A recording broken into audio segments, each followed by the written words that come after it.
You know those people that walk into the room and the moment they walk in, you can't help but to look at them. They draw your attention. A lot of times people used to say, no, people are probably just born with it. No, that's charisma. It's presence. It's something you can learn. No one's born with it. It's a skill. And it's not for the extroverts. Everyone can do it. But let me teach you how you can have that presence and charisma every time you enter the room.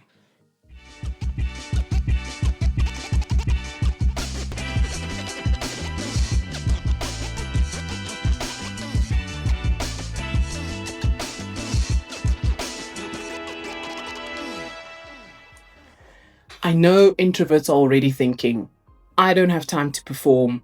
That's just not my thing. But charisma and presence is how we connect with an audience. It's what makes people lean in.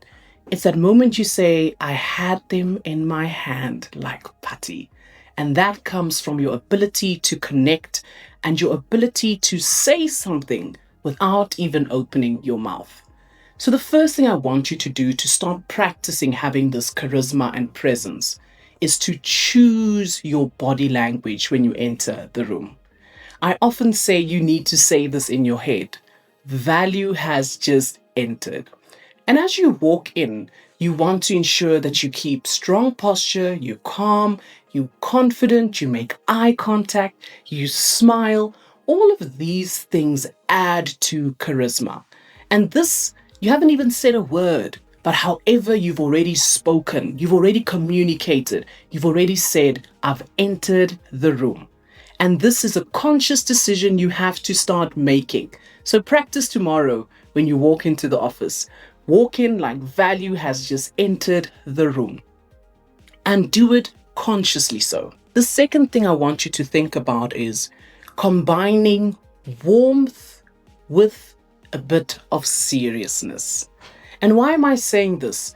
I'm sure we've all had the same perception. We used to think the day I become a senior, I have to become more serious. We think that senior people are the people that are disconnected, that just stick to the main point, that don't connect with anyone.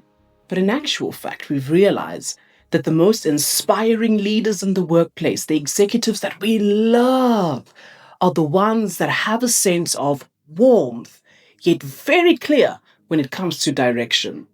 So how you can think of this is, in the moment you start to speak to people, you want to create a sense of warmth. So think of them as my friend. I'm speaking to my friend right now. However, whenever I give instructions and I need to speak and explain something with clarity, I then change my expression and I become more serious. In that way, you have people lean in. But as they're leaning in, you then direct and steer them towards the goal, the vision, and the direction that you want them to listen into. The next thing you want to do is you want to ensure that you use pauses often. The one thing about silence is it has a way to make people think, did I miss something? Should I be listening? That's just the power of a pause.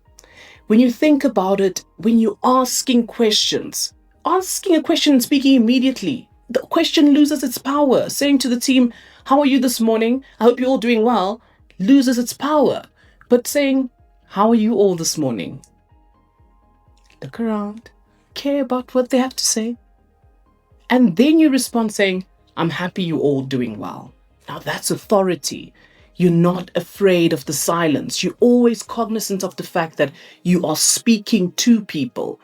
In communicating to people, you always want to ensure that they participate in that conversation. Go and watch your executive that you believe has executive presence, and you'll see how they strategically use their pauses. And in those pauses, they make eye contact with you to ensure that you are sticking with them. And in doing that, you're also ensuring that they become aware of the fact that you've just said something important. Another important thing is your face. Yep, your face. We cannot be lazy communicators. You have to use your face when you're speaking. When you're smiling, smile. Don't create dissonance with the words that you are using. Saying to someone, well done, that was great, instead of, well done, that was great. There's a difference between the two. And automatically, when you smile, there's warmth. It's impossible to speak with a low voice while you're smiling. And then as you change the shape of your mouth and your face, your tone will also change. So use your facial expressions to say what you mean. Let your face go in alignment with your words so that you can express yourself more. And by being more expressive, you show up with more presence. And then the last and final but most important tip is you have to be more present. Yep, standing there thinking about your script and looking into the air means you're not present. Being present means listening to the nuances, the things that are happening in the room. Are people looking like they're becoming a bit more tired? As they become more tired, acknowledge it. Say, I can see the energy is dropping. Should we take a break? Or being more present is, I see you like that joke. Showing the person that you see them instead of being in your head and looking like you're cramming something. That always makes you come across less confident, calm, in control, as well as less conversational. So yep, you can do it. Let's do a quick recap on how you can show up with more presence, charisma, and gravitas. Remember, your body speaks before you open your mouth. So choose how you enter each room. Enter it with the presence that showcases that I know I have arrived. And then you want to ensure that as you are speaking, that you speak with expression. You don't want to speak without the warmth and without being serious when you're serious. So be warm. Good morning, everyone. This is the direction though. Create that as you're speaking. And then use your face. Use your face, use your body, express yourself in alignment with the message that you are sending so that you don't create a dissonance for your audience. And then you want to ensure that as you are speaking, you are pausing. Yep, the big pause. Use it regularly. Make eye contact as you pause. And then finally, don't be in your head. Be in the present moment. Ensure that as you are speaking in the room, you're taking note of the things that are happening and you're mentioning them more naturally, conversationally. And I promise you, you will be the person people lean into. If you enjoyed all of these and you're still here, you should ensure that you click that subscribe button, the notifications bell, so that you don't miss out on all the other episodes coming up.